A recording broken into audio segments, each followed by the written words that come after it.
You're listening to Wild Things and Wild Places, a Muley Fanatic Foundation podcast that aims to discuss issues and efforts related to the Muley Fanatic Foundation mission, the conservation of mule deer, furthering the sport of hunting, and sound wildlife management. Everybody knows I'm a Muley fanatic. It's time for Wild Things and Wild Places. And here's your guide, Joshua Coursey.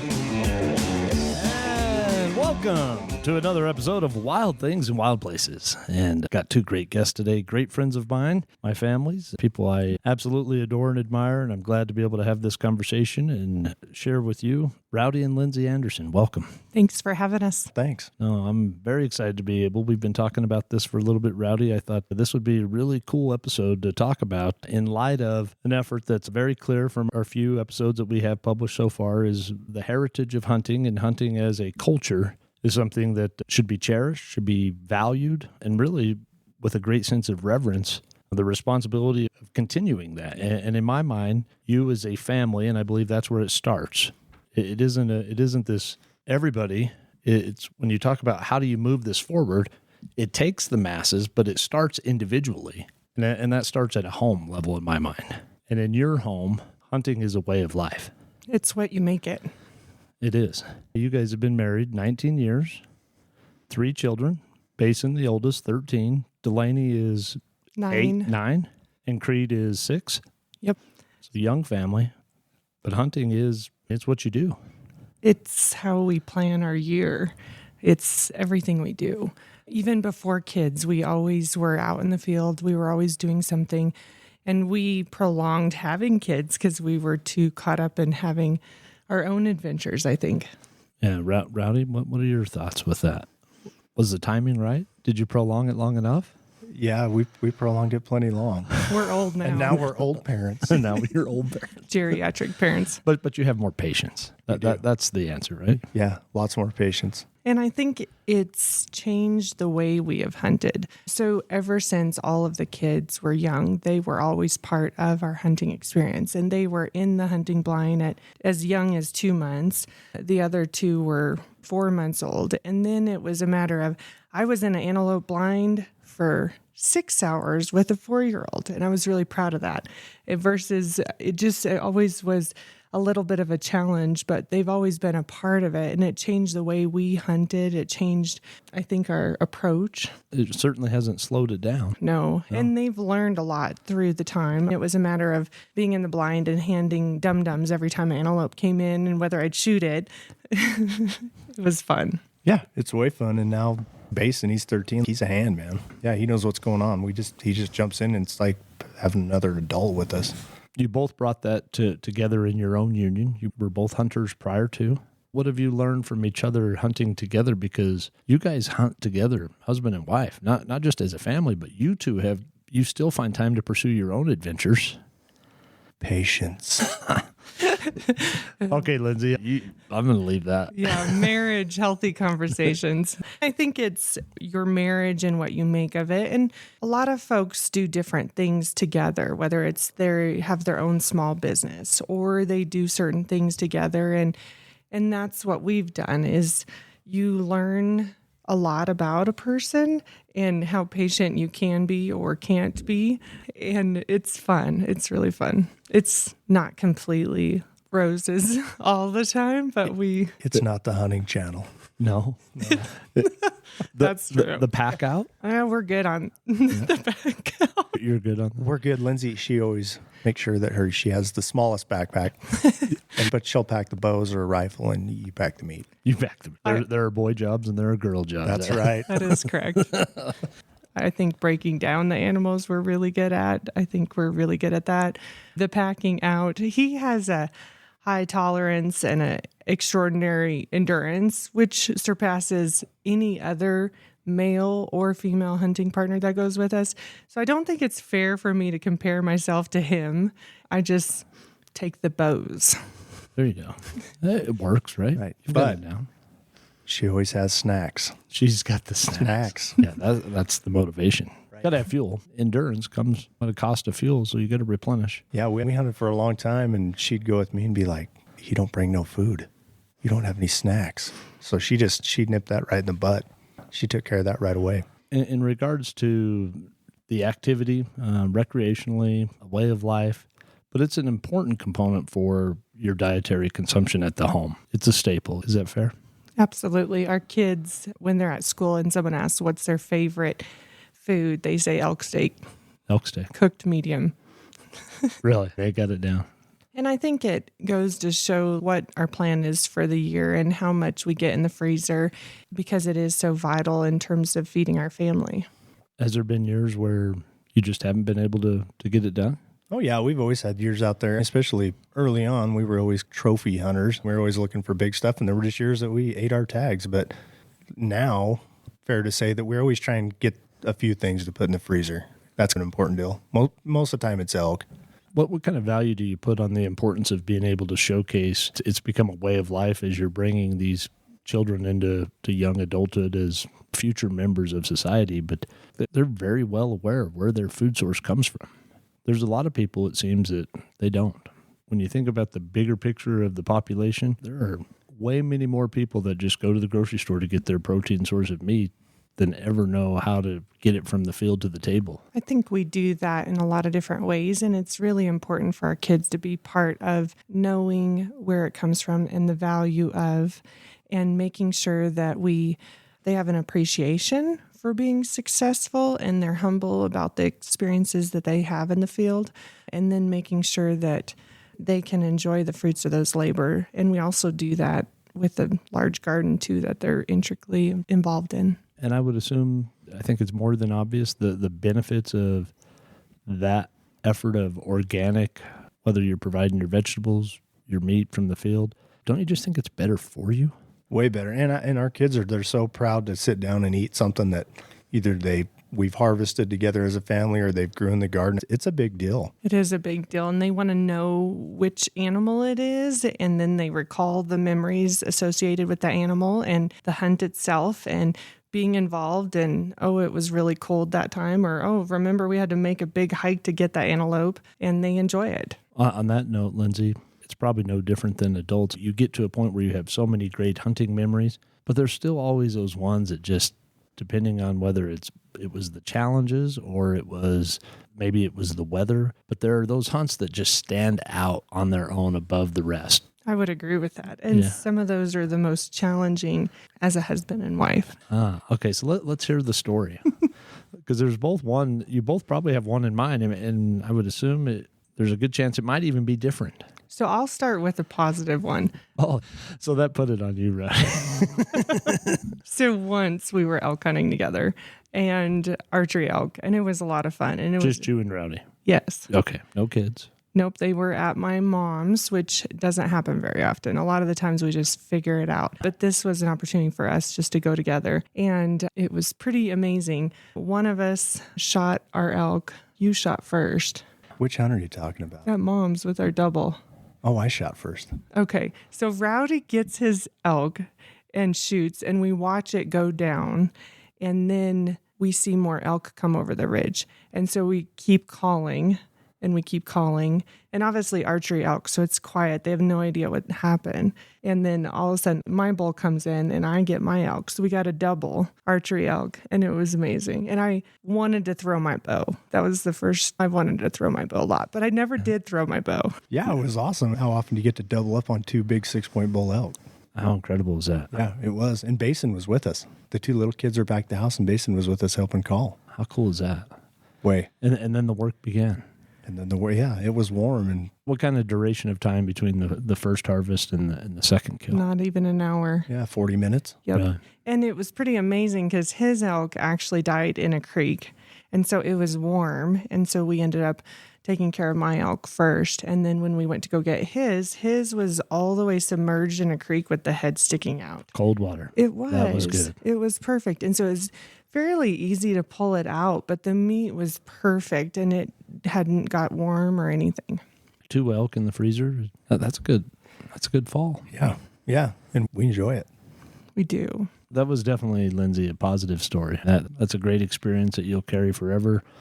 I'm assuming you have the trophies of those harvests either in the garage or the house, or when you look at that, you can bring it all back. You can recall it. So that had a very positive spin, but that kind of set the table. Lindsey put it on you that I'll share the positive one. So the year that we got married, 2004, Lindsey draws a super coveted deer tag. Super coveted.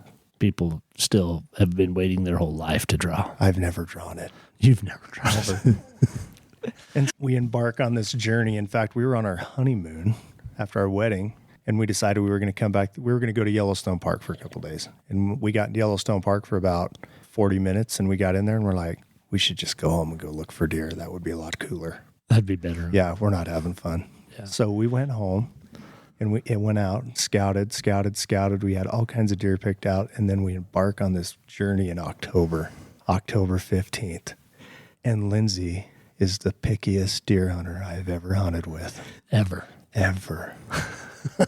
So we finally find a deer around the 28th of October that she wants to shoot. Can I interrupt and just ask Lindsey to weigh in? I hate to do that in the middle of your tale.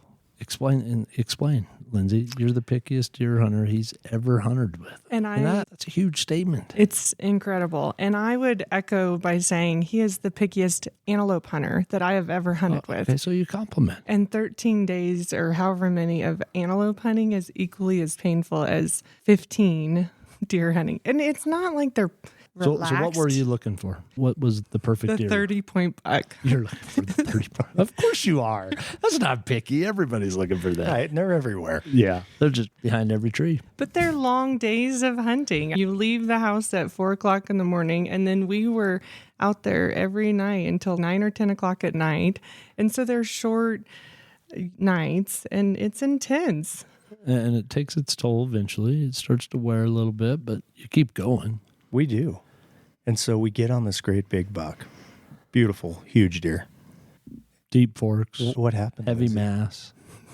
Huge. Chocolate brown. It didn't end as anticipated. How did that end? Not very well. She missed.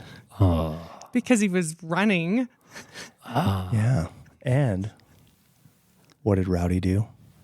Lost his mind.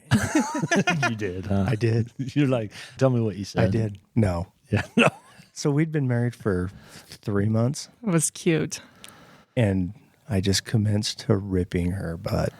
And I have no rifle. She has a rifle. Smart move. So Lindsey just decides, what? You go that way. I'll go this way. I'll see you later. Huh. What about the miss, though? How far? Not far. Not far.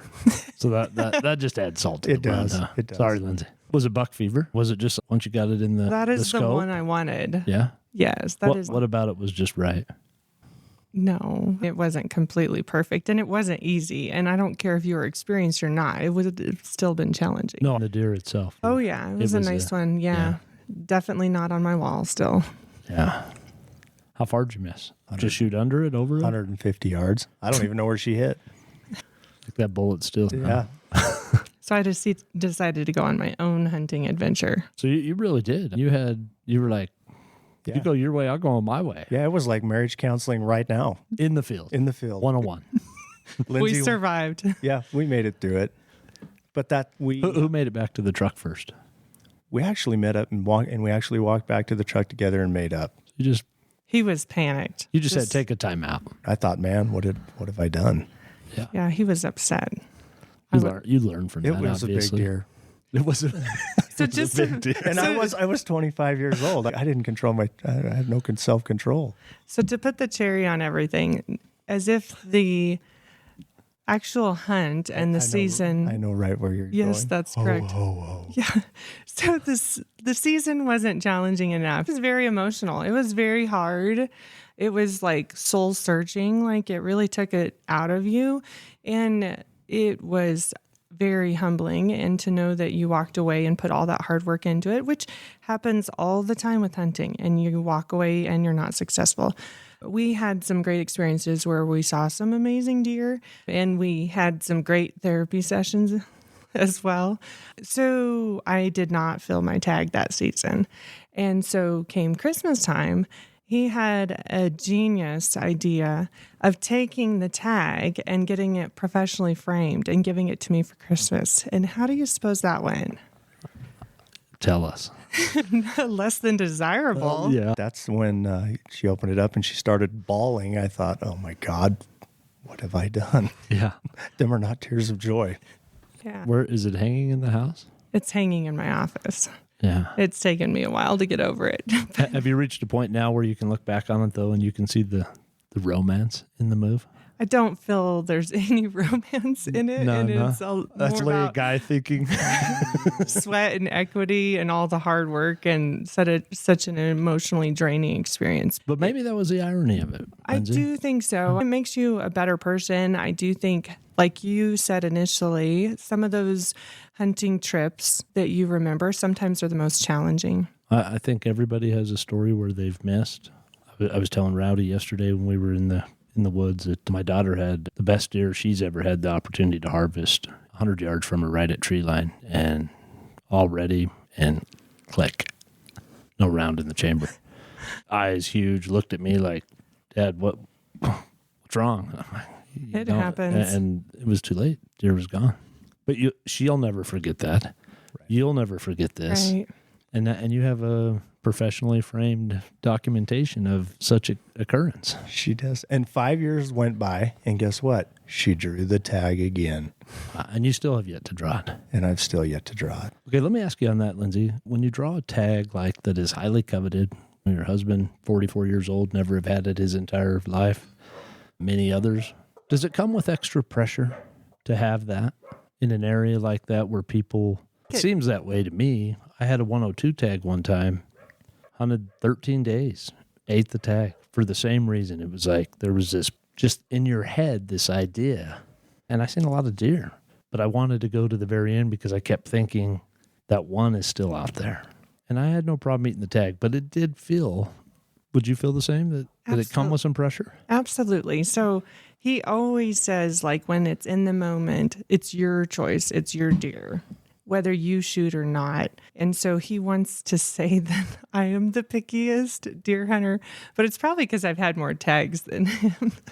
Oh, a little knife in the side. Yeah, that might have even been a big one, really. And I was even going to be nice and be like, she waited 5 years later. We hunted about the same amount of days down to the last day, and she ended up killing her biggest mule deer. Yep, absolutely. It was a good experience. How did it compare to year one? Not in comparison. Oh, to the one from 2004? Yeah, no, he wasn't. The first year? He wasn't that big, but he was a dang nice mule deer. Nice. Yep, absolutely. So a little vindication. And back to I think when we were younger and we did have the opportunity to draw some of these good tags, I think maybe our expectation was a little bit unrealistic. I think as we've gotten older, it's not so much. We don't get to go hunting as much as we used to before we had kids. So now when we get tags, I think the expectation is it's still there, but it's not so much about the size. It's the experience. It is. And I mean, if anybody's ever got a Christmas card from us in the past 13 years, it's a big deal to get a family Christmas photo in the field with the whole family. That's a big deal to us. That's your card. Every year. And it's a beautiful card. Now, when you look at how those experiences together have had some positive and negative, but ultimately all still positive. They are part of the journey, the good and the bad. Experiences and how kids have mixed into that. What is that hunt, that memory of that special occasion when the family was there? What does that look like? It's fun. It changes. It does. Depending on how old they are. They all have their own input and idea, but they're totally into it. And sometimes it's more challenging in terms of just getting there or being there for as long as we want to be there because we like the 12 or 14-hour days. And sometimes that's a lot for them. Yeah, that can be a little hard on someone who's 6. But when the kids, their expectation is they just want to get something. They do, and they don't care. So the pressure that comes with them in the back of the truck, making sure that you come home there's successful. One right there. There's one right there. Get that. Right. And then they hear us on what we say in terms of the characteristics of the buck, and then they get annoyed by those characteristics. That's right. That's a dink. No, it's fun. And it's a hunting memory specific that stands out with the family? Creed wasn't around at this particular time, but Lindsay killed a real big black bear with her bow. And Basin and Delaney were there? They weren't there on the hunt, but we killed it. It was late in the evening. We found the bear. We just didn't have time to get everything off the mountain that night, and we were able to go home, get the whole crew together. It actually ended up being Basin, Delaney, me and Lindsey. Lindsey's mom was in town, so Lindsey's mom got to go. My brother, my sister-in-law, and their kids, and we all went up. We all got the bear out. We have a really way cool. It's one of the coolest pictures I got, and it's our whole family on the mountain with this great big bear that Lindsey killed with her bow, and that was pretty cool. Did you eat the bear? Unfortunately not, because we had to leave him the night before. So real quick, once I shot the bear with the bow, we went to go look for him, and we saw another bear. And so eventually that bear went away. And then once we got on the bear in the timber with the sun going down, we saw another bear. And Rowdy's here just a minute. And so he takes a few steps towards the bear and says, "Hey, bear." And then comes back. And I said, "Did the bear leave?" And no, he's still standing there. I'm like, okay. So we did decide to leave because it was getting dark, and we came back the next day. So the bear had sat overnight. But we've ate bear in the past. We have. Oh, yeah. It's good, right? Yeah, it's okay. I wouldn't say it's my favorite, but it's okay. Greasy. We've had some folks smoke bear, and it's been good. Yeah, it's all right. It's not whitetail. Yeah, it's not whitetail. That was good whitetail last night. Oh, man. On that note, family photo, bear picture, everybody gets it. Everybody has a copy of it. Great memory. The role of the kids in that particular hunt. It's an experience, and they remember it, and it's amazing to them. And they think that it's one of their most proud moments as a family. It's a staple for us I think all of the hunting adventures we've gone on, even just one of the recent antelope that I had harvested with Basin, and he was in the blind, and he played a very important role in making sure that because this is a story where it was just you and Basin, correct? Right. You two in the blind. Right. And so he is there helping me judge and over periods of time. And then we rotate the kids out where it's Delaney. And then there's a little bit of competition between the two of them in terms of what they see and how they judge them. And then what I say. And it's a very candid discussion where they all want to provide their input. Did you take a nap in the blind? I did take a nap. I think that's what Basin told me. He's like, I spotted. He woke me up. Mom, here he comes. Yeah. So they're very important. Yeah. I think the funny thing about our kids is, and maybe not Basin as much because he's a little bit older, but Delaney and Creed, we hunt a lot. We're in the field a lot. We do tons of outdoor stuff. And I think they think it's weird when other kids that they know, they just think that everybody does that. And so they don't quite comprehend that it's something that not everybody's involved in or everybody does.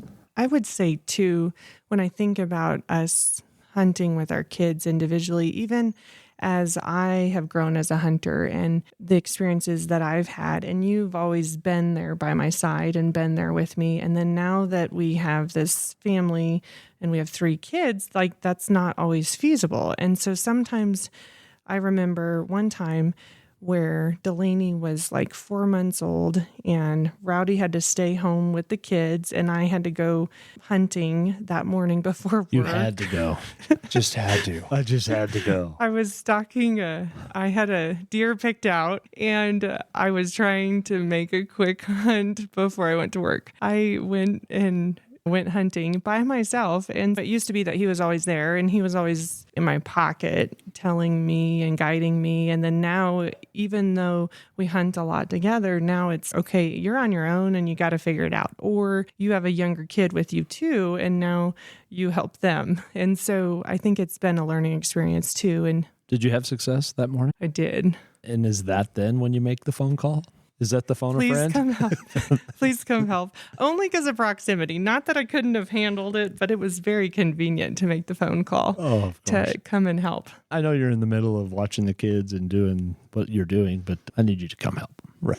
Pretty exciting, though. Huh? It is. It is. Yep. And that was very exciting. And so those are different challenges that you learn, even as I think a female hunter trying to balance independence and being a strong hunter yourself, but also being a mom and being a dad, helping juggle in terms of what's realistic for the kids. Lindsey, how many of your girlfriends and within your work social circle of colleagues, other females, other adult women, how many of them adopt a similar lifestyle to you and your family that you see, that you pick up on? There's a few that are out there that do hunt.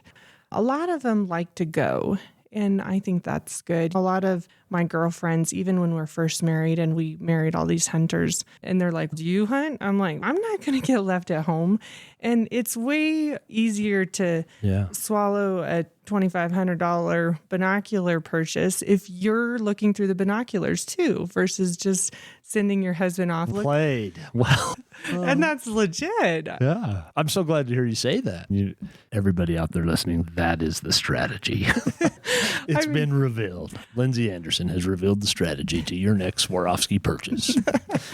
And just to echo on that, let's just state the obvious, women. If you're going to go out there in the field and they give you these crappy boots and these crappy binoculars and expect that you're going to have a great opportunity and a wonderful experience, that's not really going to happen. That's a bunch of bull. That is. Yeah. You need equally as nice stuff as they have. And I would say that once you become not a gear junkie, but a gear appreciator of the finer gear that is available, then it makes it easier for you to want to get the gear that you want because you see the value in it. It's not just, it's the latest trend. No, there's an upgrade to a product that the upgrade is worth the effort and the investment. Yeah, and Lindsey gets that. That's the cool part. So, your favorite piece of gear sounds like glass is very important. Yes, absolutely. And shoes. Okay, so you won't be able to duplicate that as the question of your favorite gear, but your favorite gear is glass. Yeah, definitely. If I have two of the most important gear choices would be my binoculars and my hiking shoes. Yeah. What kind of boots do you wear? Well, I've worn a lot of shoes. Which pair? Some things never change. Right. So my latest was on the recent elk hunt where I was asking all the Continental Divide truckers what kind of hiking boots they wear. Yeah, and that'd be a good what I thought field too. Experience right there. Yeah. That's what I thought too. And so they wear ultras. And so I bought a pair and I like them. Yeah. Okay. Rowdy, favorite piece of gear? Knives with replaceable blades. Oh, man. Game changer. Game changer. Yeah. Do you keep your old blades? Sometimes Have you ever tried to put an edge back on one of those? No, I know you can. Yeah. But when you're in the heat of the moment, you're just trying to get stuff done. That's a huge game changer for us, or for me anyway. Yeah. Let me ask you on that, because we didn't have those growing up. No. Tell me about the time when you showcased this cool product to your dad. He just shook his head and we don't need that crap. Is it? Yeah, that's what you. And give me my flannel jacket. And he's a hand at sharpening knives. Me, not so much. Really? Yeah. That old Henry or old timer buck that he's had for years, and you're not replacing that with an outdoor edge replaceable blade knife. No. And when it really don't matter now because you get to do all the work, right? Yeah, that's right. They did it when you were a kid, and now it's your turn to return the favor. That's how that works. You reciprocate, right? And they know it's coming. Yeah, yeah. Both of your parents, you each have a loss of one on each side. You're still with your dad. You're still with your mom. They both hunt? My dad hunted quite a bit, and his was more of a guy's trip, and women weren't necessarily involved. And it was primarily elk hunting, and he was definitely an archery elk hunter. Yeah. In your family, it was a family activity? Yeah, we grew up, we did everything together. So, yeah, hunting trips were me and my brother and my mom, my dad, and sometimes my mom might stay back, but most time it was all of us. So my mom hunted, my dad still hunts. And your dad, I assume, probably grew up very similar? Yeah, my dad grew up, and he lost his father at a young age, and so we had his grandfather and his mother, but yeah, they made sure that he went hunting, and he was a stone cold deer hunter, man. Yeah, and I guess that's where I was going with this, is that you've now had this generational heritage that you've just been able to keep that lineage of this is something that you value as a way of life going. Obviously, you're instilling that into your own children, and I think that's the seed that gets planted of responsibility as a parent, from what you took from the previous generation in your upbringing to what you're passing on. And you just continue to water that crop through their time with you and know that they'll be able to reap the benefits of harvesting that same effort down the road. And that's important. To me, that's where, if there's an effort that we as sportsmen have to own, is that we have that responsibility to pay it forward. Absolutely. Especially if we want to keep it.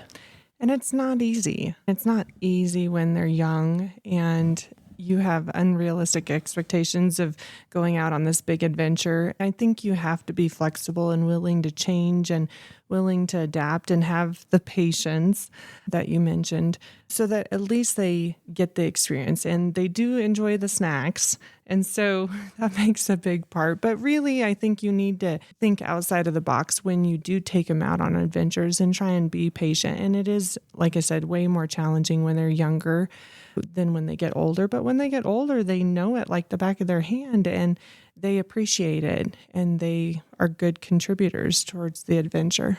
And the other part of that is I do think it's tough, especially now. All our kids do sports and a variety of other activities. So it's a juggling act, isn't it? Yeah. And so we make it a priority to go hunting. If there's a football game on a Saturday, we might go watch a football game and we load up and head out and go hunting. All right. As we wrap up, I'm curious what your advice what your advice would be to Lindsey, as you mentioned that you have a few girlfriends or few within your colleague social circle. Rowdy, you may know of maybe some that don't, but someone that didn't grow up with this heritage that's been passed down, as we just discussed, for generations, but wants to get this started, sees the value in it, wants to create this, but has just never been privy to living this life as hunters, people who kill their own meat. How do you go about encouraging that? Because there's some out there that I do believe have the interest, but just don't know how to make that first step. Absolutely. I do think like all of the different tools out there, whether it be buddies that you know, or it may be an old timer that you know that used to do this, those conversations are invaluable in terms of having those conversations, seeing how they approach things, seeing how they do things, or visiting with other folks that you know that hunt, whether it's on Facebook groups or whatever the case may be, and seeing how they approach it, and even just starting small and getting in there. And even just as families, again, it's never going to be perfect, but just get out there or try. Just get in the truck and go. Turn off the electronics, except Onyx. We just got that. Yeah. No, I think Lindsey hit it right on the head. I mean, we all know somebody that hunts, and I don't know many people that if you reached out to them and said, hey, we want to try this. Would you help us out? Sure. You don't have to have all the gear. You don't have to have all the equipment. You don't have to have any knowledge. Just got to ask. I think that's the best way to do it. Just find somebody that knows what's going on and see if they'll help you get involved. And then you'll figure out what you need. If it's for you, maybe it's not for you, but you're not going to find out sitting at the house. Rowdy, I know I can speak for you on this behalf because of the hunts that we've been involved with youth, but the satisfaction of a hunter seeing a new hunter complete their first harvest, it's just as rewarding to be there as if you were the one behind the trigger. Oh, yeah. Absolutely. And I would say even just the experiences with your new buddy or an old timer or your family, and even the experiences amongst your kids and seeing them go through the hunting adventure and what they gain from it and what they learned is pretty amazing. Yeah, and we got to do that last year. I'll refer back to Basin played football last year, had an antelope tag. Opening day has a game in Rollins. We just load up the truck, go to the football game, get done, stop, have a little lunch, head out to the field. And as a family, we all got to be there and witness Basin get his first big game kill. And it was awesome. You can't replace that. Absolutely. No.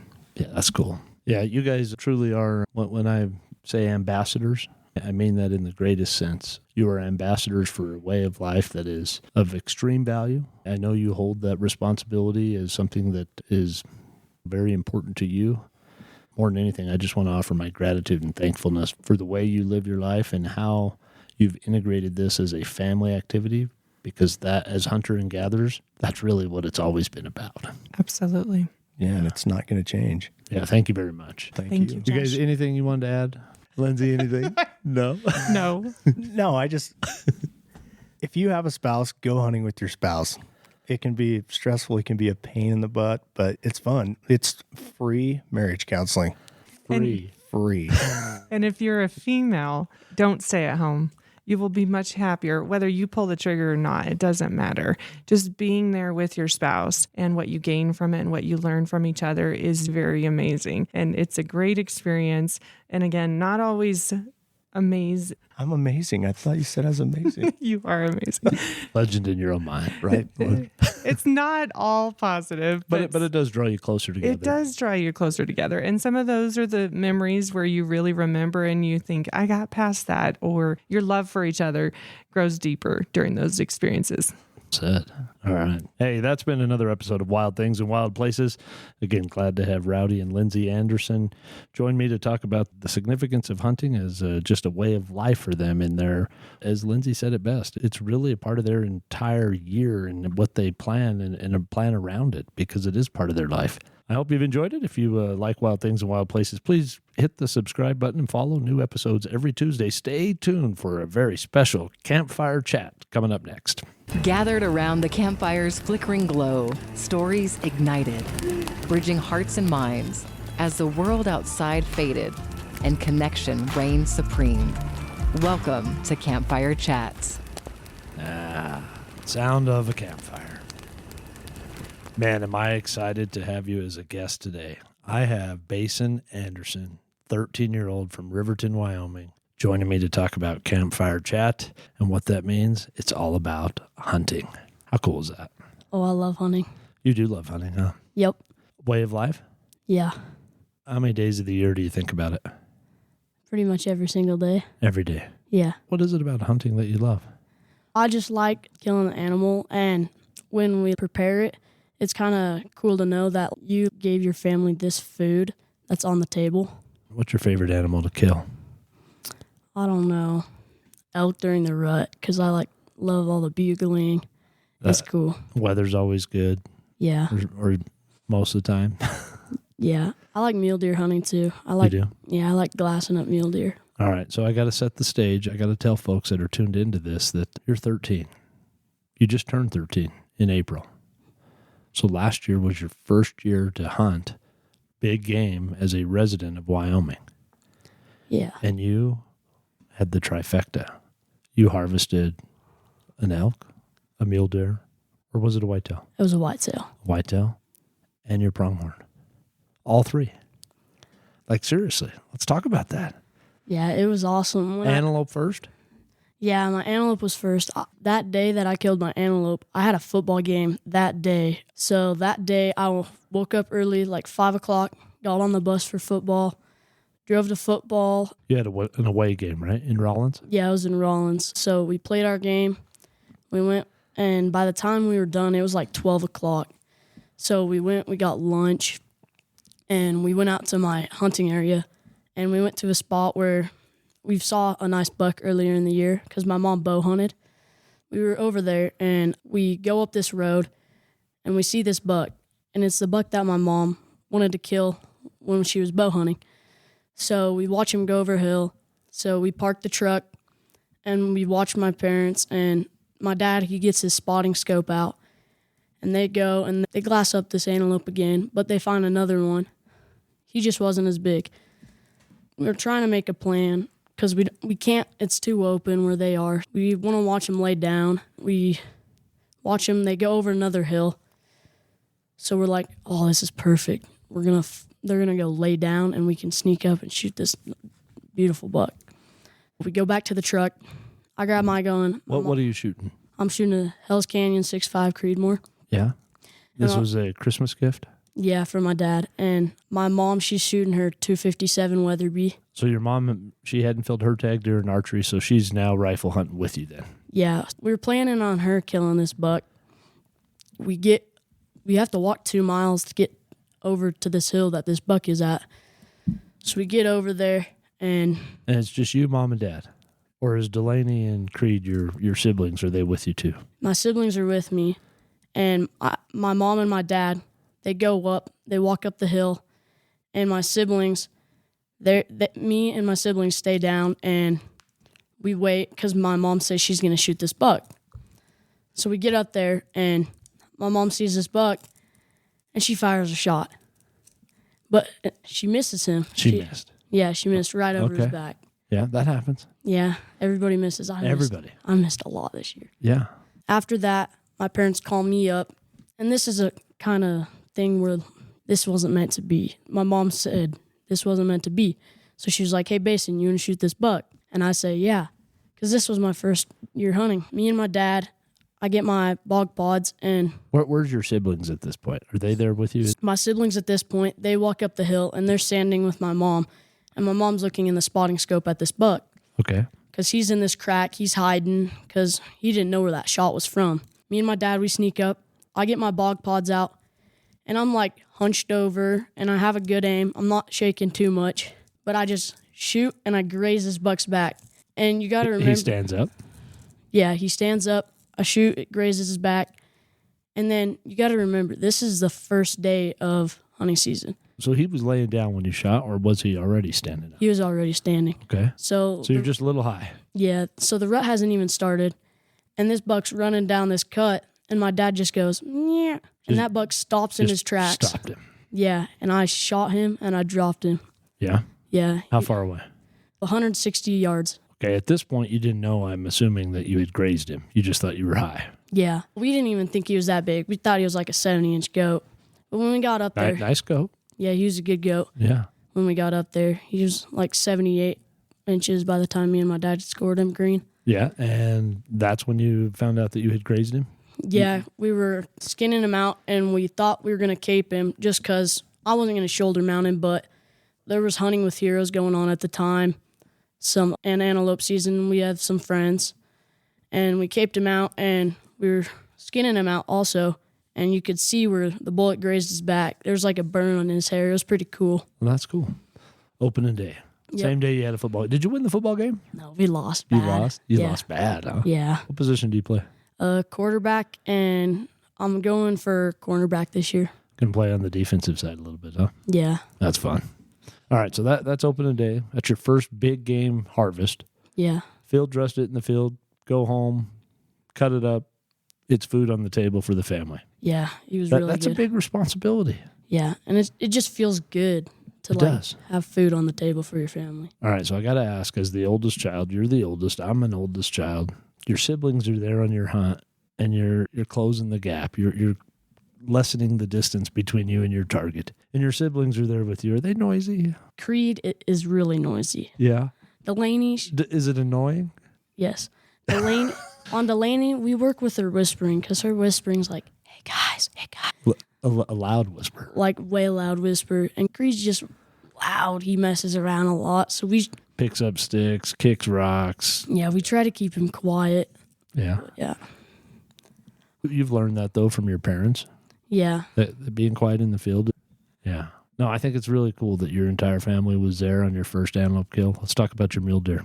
Or did you kill the elk next? The elk was next. All right, let's talk Because about my whitetail big game tag. kill number 2 My for white- Bass and Anderson. Okay, so my elk hunt, so I just got a general tag, and it was a way rainy day, like muddy. And my dad's buddy, Cody Martin, he had a 90 tag. Good tag. Yeah, way good tag.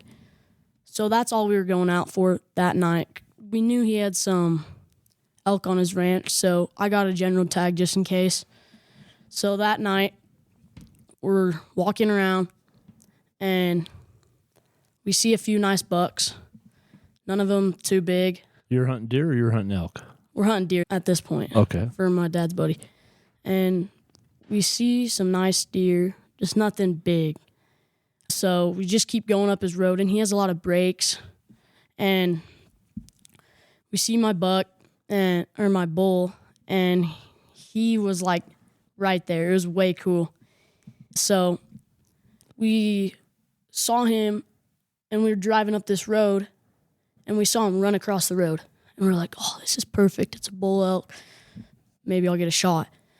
So we pull up there, and we're sneaking around, and it was perfect. It was like in this bull, there was a break on one side and a break on the other. Me, my dad, and his buddy walked down. And I've never shot this gun. What rifle was this? Oh, I can't remember. All I remember is Bigger caliber than the 6.5 Creedmoor that you were using Yeah. on your goat. it had a Vortex scope on it. Okay. So you're nervous about the rifle a little bit? Never have shot in that tool before? Or? No, I'm not really nervous. The But scope's the just different. familiarity of it is different, huh? Yeah, the scope's different. Just everything's different. Sure. We're sitting there, and we walk down, and we're like, where's this elk? And my dad looks down at the bottom, and he's standing right there. And we're like, oh, okay. How far? 310 yards. He ranged him. Yeah, my dad had his rangefinder. And now you're shooting downhill. You hadn't shot downhill before on an animal, right? Because your antelope wasn't downhill. No, but I've practiced because of bear hunting. Oh, okay. Yeah, that's a good idea. Good answer, man. We've been working on it now, and I get ranged up, and I get pretty steady, and I miss. You made First shot. First shot. And the bull doesn't know where it's coming from. Were you high? I think so, yeah. Way high. Shooting downhill. He's looking around. I jack another one in, and I shoot him, and he falls back, and he dies. It was perfect. One shot. Yep, he was a nice 5x6 bull. He ate way good because he was just grazing while we shot him. Yeah. So you walked down there, good pack out? Yeah, it was a good pack out. We packed him out the next morning because by the time we were all done skinning him out and stuff like that, it was about 10 o'clock, 10:30. All right, 12 years old, you just killed a 5x6 bull. Are you jacked? Yeah, I'm way excited. And heck, I wasn't even expecting to kill an elk that day. I was expecting You're going for your dad's buddy's deer, right? Yeah. You're just going out to go hunting with your dad's buddy. Yeah, it was fun. Oh, man. So, like that night, the end of the night, walk me through this. I'm picturing you're home, you get cleaned up. At some point, you're ready to retire to get in bed. You brushed your teeth, you're in bed, you lay down, your head hits that pillow. Did the whole day just come right back to you? Yeah, it was awesome. I was just so pumped because earlier that day, we only left at 1, so we didn't have much time. I shot my bull like 30 minutes before dark. It was awesome, and I was wearing a headlamp, skinning him out. It was way fun. It was awesome. That's cool. All right. And then you completed the trifecta at 12. You killed a whitetail, a deer. Yeah, it was awesome. That hunt, I missed a monster. This buck was a big buck. So we start scouting a few weeks before the season opens, and we see this buck in this tall grass. So we're looking, and we see he has 6 or 7 on one side and 5 or 6 on the other. He has a split eye guard, a cheater. I have one shed to this buck from 2 years before, but so that year was a good year. Did you name the buck? Did you give him a nickname? Yeah, Dozer. Dozer? Yeah. Yeah. And then I was going to kill that buck all season. I passed up a bunch of other bucks, but we had to go to Thanksgiving at my grandma's, so I only had 1 day left after I missed this buck. And that day, we're looking over at some Russian olives away from this buck because we think, hey, maybe he came over here. So we're sitting there rattling, grunting, and this nice heavy buck comes off. I found one of the sheds from this buck from this year. He's way heavy. He has a big eye guard. He's a mature buck. He's a solid one, huh? Yeah, we see that buck, and I pass him up. And How come? Because I was thinking we had 1 more day after this. Maybe I'll shoot Dozer. Yeah, So maybe. So we see this buck, and then another one comes in. He's just a little bit smaller. He's a nice 3x3. So they're fighting. They're messing around with each other. It's pretty cool. There's a bunch of does running. You can see them running through the Russian olives.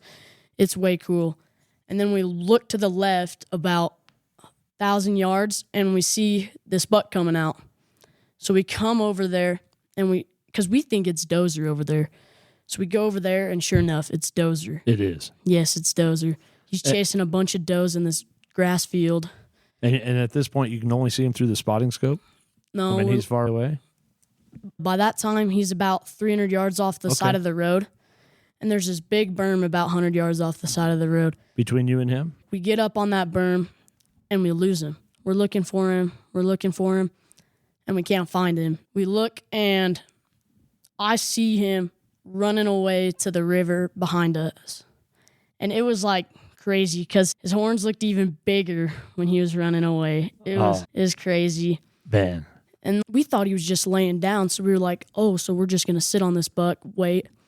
So He was moving. Yeah, he was moving. So we went to this other spot because we didn't want to push him out too much because we knew we still had one more day. We had a chance.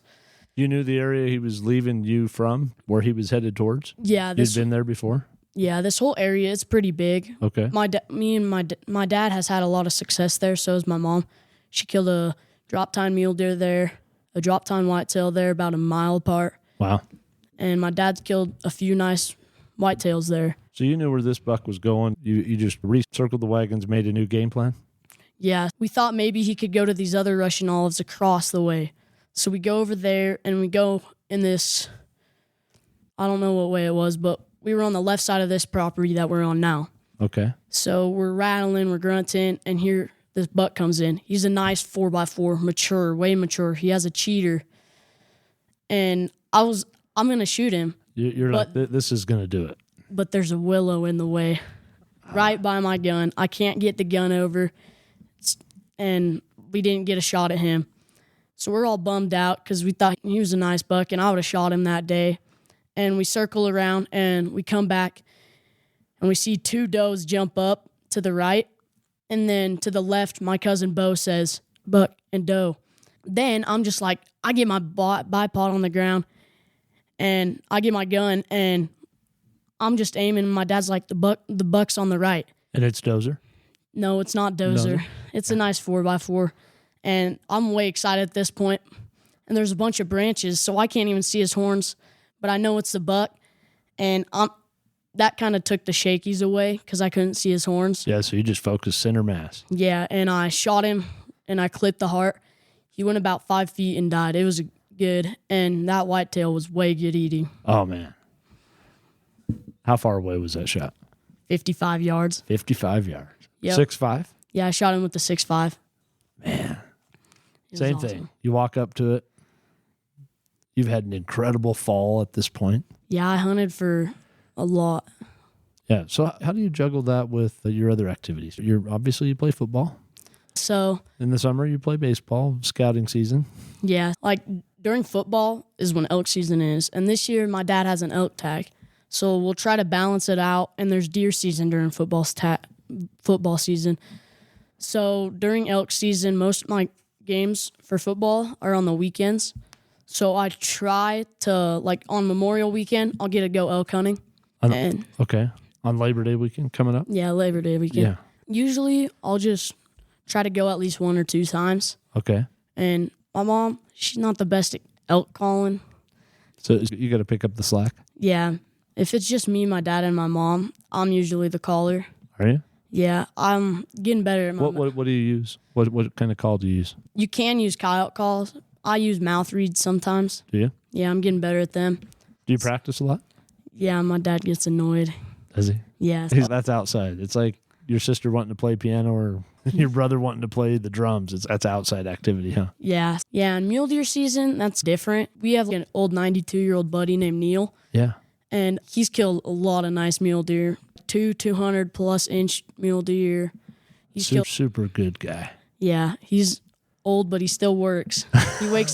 He's 92, and he wakes up at 2 in the morning and is at work by 3. That's what keeps him going. I told Rowdy, I said, no, he can't stop doing that. No. And that's what keeps him going. And he loves it. Yes. He has purpose. He has value. Yeah, so we took Neil on this elk hunt, and at the end of it, it was a big bull. It was a nice bull. And at the end of it, Neil's like, when are we going mule deer hunting? He just wants to go kill a mule. Yeah, he loves mule deer hunting. Yeah. All right. So I want to, as we wrap this up, I got a couple of words. So we're gonna do what we call word association. I'm gonna say a word. You're gonna tell me briefly what that word means to you. All right. I got 3. First one, conservation. So conservation, it just, to me, it just protects stuff, and I really like how it helps animals and how people can extend the further people talking and people sharing about conservation and wildlife. Beyond conservation, responsibility. Responsibility. Okay, so responsibility is you got to be responsible with guns. You got to be safe with them, especially around siblings, parents, anybody. You got to be responsible about not poaching, not killing them in different areas, killing them in the right time, killing them at the right area. Final one, BD. Big buck down. Big buck down. Where's that come from? I don't know where it comes from, but that's what our family uses a lot. So it comes from your family. Mm-hmm. So we say big buck down, big bear down, big bull down. Okay, so it's funny because I told your mom and dad I was going to ask you this question. Your dad said that you would say big bear down. Your mom said he's going to say big bull down, and you said big buck down. Well, But it applies across the board. And when you get that call or that text message, what's that mean? you got to be there to help them out. That's exactly what that means. Somebody just got it done, right? Yeah. And you're going to help. Yeah, Yeah. that's cool. Have you been able to do that with your other friends or siblings that weren't on, all of your family wasn't on all 3 of your hunts. So do you send that message out to either your cousin Bo or your uncle or BBD? Yeah, so we were bear hunting with my cousin, and he shot this bear, and we're like, BBD. We send it to my aunt, my mom. Everybody gets excited. Everybody knows. Yeah. That's the lingo. My dad, he was taking his buddy's daughter out hunting, and they killed a bear, and they were like, BBD. And my dad wasn't there, so my dad went up there, and he helped him out. And my dad's buddy, or me and my mom, we were antelope hunting, and my mom shot this antelope, BBD. BBD. And my dad was there in 15 minutes. That's awesome because it's a hunter's code, right? Yeah. That's what it is. I'm glad your family uses it. You share it, but it's a code. It's an SOS signal, but it's also a signal of just took care of business. Yeah. Hey, man, it's been great to talk to you about Campfire Chat. Anything you want to close with? I know hunting is very important to you. You and I have been spending all weekend talking about it. I've been the hunting stories that before you hunted and harvested your own game, but just being with mom and dad. It's been an awesome weekend just talking about hunting. I know you love it. I know it's something that when you're talking about it, you can just hear it in your voice. But dream hunt? You're only 13, but you got your eyes set on something? Where do you want to end this? I don't know. My dad's dream hunt's like a 250-inch mule deer. 250? I know. I don't know if that's realistic, but... But you got to have a goal, right? Yeah, my dream hunt's probably a 400-inch bull elk. 400-inch bull elk. Yeah. What would be the perfect hunt? How would that go down? Shooting it with my bow. Yeah. Yeah. Spot and stalking it. 20 yards? Yeah, 20. Called them in from 150? Yeah, it's awesome when you do it that way. Yeah. Good stuff. Hey, Basin, it's been awesome, man. Again, thank you very much for being a part of Campfire Chat, a production of the Muley Fanatic Foundation, the sub-show to Wild Things and Wild Places. If you like, please hit subscribe and follow. You can check out a new episode every Tuesday, Wild Things and Wild Places. And that wraps up another episode of Wild Things and Wild Places. But remember, the journey doesn't end here. Make sure you never miss out by subscribing. Whether you're listening to us on your favorite podcast platform, streaming us on our website, or following us on social media, subscribing is the best way to stay connected. Thank you for joining us, and stay tuned for more wild episodes. Everybody knows I'm a muley fanatic.